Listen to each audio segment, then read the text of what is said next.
السلام عليكم ورحمة الله وبركاته.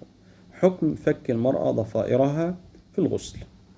ولا يجب على المرأة أن تفك ضفائرها في الغسل حتى ولو لم يدخل الماء في الضفائر، بشرط بلوغه فروة الرأس، وهذا من سماحة الإسلام وتيسيره على المرأة، لأنها لو كلفت بفك ضفائرها عند كل غسل لكان في ذلك مشقة عليها، فالإسلام أراد أن ييسر على المرأة حتى إن أصابتها جنابة فتغتسل فيكون يسيرا وميسرا عليها بفضل الله سبحانه وتعالى.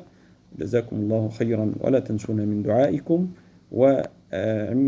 يعني إن شاء الله تابعونا حتى تستفيدوا من هذا الفقه الميسر الجميل.